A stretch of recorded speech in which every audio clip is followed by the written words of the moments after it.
Warning: this video contains content for the ages of over 13. Viewer discretion is advised. Mario, Sonic, Banjo, Crash Bandicoot, all of these are very notable platformer mascots that have risen in the video game industry for years. And over the years, Mario's still going strong. Sonic he's getting there. Banjo, sorry, Banjo. And Crash, oof, my guy, what happened to you? But there was one video game platformer mascot that I was completely unaware of until roughly about a week ago. That Atari, a company I thought died off years ago, came out of nowhere and announced a game titled Bubsy 4D. Now, some of you might be wondering, and I'm asking myself that, who the fuck is Bubsy? Well, Bubsy the Bobcat was made in roughly about the 90s, around the same time Sonic was on the Sega Genesis, where a company by the name of Accolade, founded by two Activision co-founders, wanted to make a platformer game for the Sega Genesis, and so Bubsy was born. And in their eyes, Bubsy was apparently a huge success, but these numbers kind of don't show, so whatever, let's let them believe that. So over the last few years in the 90s, Bubsy not only received a sequel to the Genesis, a port of the sequel on the Game Boy, and another game for the Atari Jaguar that all did really bad and failed. Oh, and also there was another one titled Bubsy 3D for the PlayStation 1, but it did so bad that everyone hates it. Now, if you think it can't get any weirder than that, well, let me tell you something, because Bubsy apparently almost had a full-on animated series that the creator themselves cringed their asses off so hard that they canceled the show, including the pilot. Now, I'm here to ask myself, was the pilot really that bad?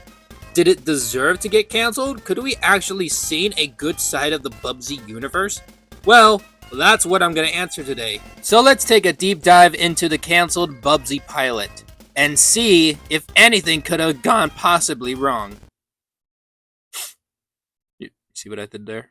Because, fuck me. So let's start off with the synopsis of the episode. So, Bubsy, his best buddy in the world, Arnie, and his niece and nephew, both named Terry? Who the fuck is their mom? Wait, why do they always do this?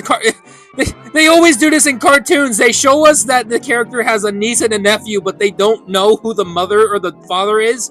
Like, does Bubsy have a brother or a sister? Like, what? Anyway, back on track. So yeah, the four of them go to visit this guy named Virtual Reality. That's actually very creative. I like that. Where the dude was able to make a virtual reality headset where if you blink twice, you can make your imagination come to life. But of course, this dude is not alone, as he has a assistant or a friend named Oblivia. We'll talk about her later. So yeah, Bubsy gets to try out the helmet and he nearly kills all his friends, and Arnie is apparently scared of trucks for some reason. This is actually in the show, I'm sorry. What the fuck is this show?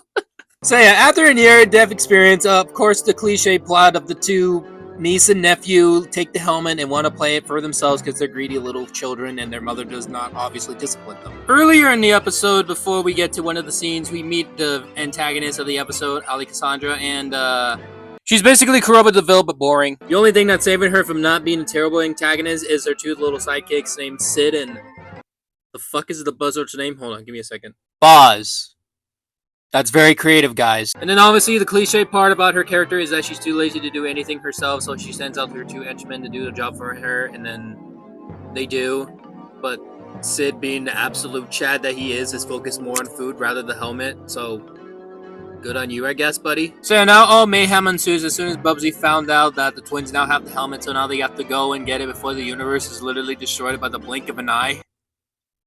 No shit, that's actually a quote in the show. So of course, Bubsy and his best friend in the world, Arnie, go after the twins, and after a few mishaps and near-death experiences, they get the helmet back, but uh-oh! Something went possibly wrong because the villains got a hold of the helmet, and now they gotta go get it back again. So after a bit of character development from Bubsy, even though he didn't really need one, because, like, dude, like, you've done it before, why can't you just do it again? Why are you going through an existential crisis when you know damn well you're gonna save the day? Like, bro, it's not that serious. So yeah, Bubsy, being the absolute genius that he is, finds the location because of Sid being the absolute chat of an idiot that he is, gives away their address.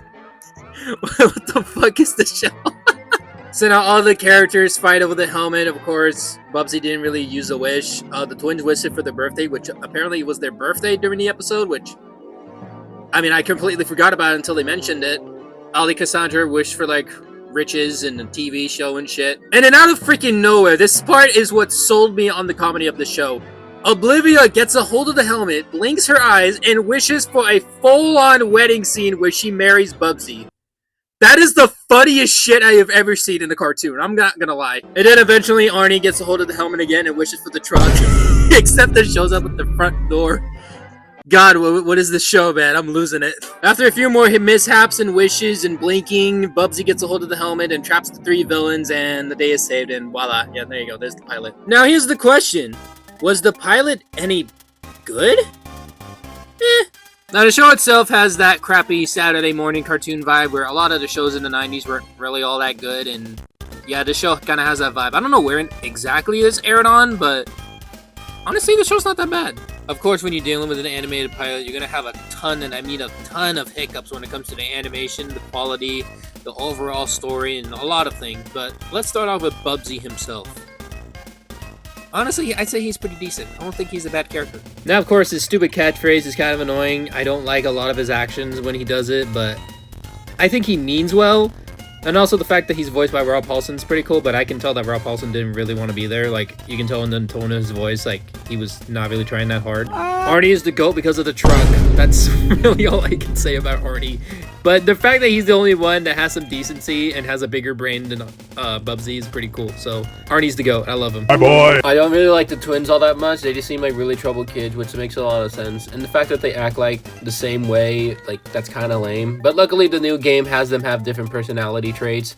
Like, one of them is energetic and one of them just doesn't give a shit at all. I don't know. I like that. Virtual Reality, or the Virtual dude, whatever his name is, yeah, he's fine. I don't like his voice. That's really all I have to say about him. Other than that, he's pretty forgettable, unfortunately. But hopefully the game will give him justice. Like I said before, Ali Cassandra is basically just Cruella de Vil, but boring. The only thing that's really saving her is her 2 psychics, Sid and Boz. Although it would be fucking rad if she showed up in Bubsy 4D as a King K. Rool final boss. Please do that for Braz, I beg you. Oblivia, in my opinion, was obviously the best character in the show. Not only because of the joke of the wedding scene, but also the fact that there was a running gag that she kept on forgetting or unpurposely not saying Bubsy's name right, like Buster and Burger. Was that a name? I'm not sure. But I don't know. She's just a charming character. The only thing I don't like about her is her voice and her design. She's actually an ugly looking character. Thank God the game gave her a glow up. Yeah, I don't know. The pilot was just not that bad as I was expecting. I actually had a fun time just laughing at the batshit insane stuff that went down in the show. And overall, I think this show probably would have gone better over time if it was given a chance to actually be good. Now, with Atari owning the rights to the Bubsy IP, let's hope that Bubsy 4D actually does really good, because I have high hopes for this game. I really do. And if it does well, hopefully Atari sees it as an opportunity to revive the Bubsy pilot and maybe do a soft reboot of this franchise and hopefully give it the chance that it really needs, because the pilot has a potential. It was just rushed. I think that was the issue here. It was rushed. But yeah, overall score, 6 out of 10. It's decent. It's fun to watch, but it just needs a lot more work. But yeah, that's it. Review over. Bye. Driving in my car right after a beer. Hey, that bomb is shaped like a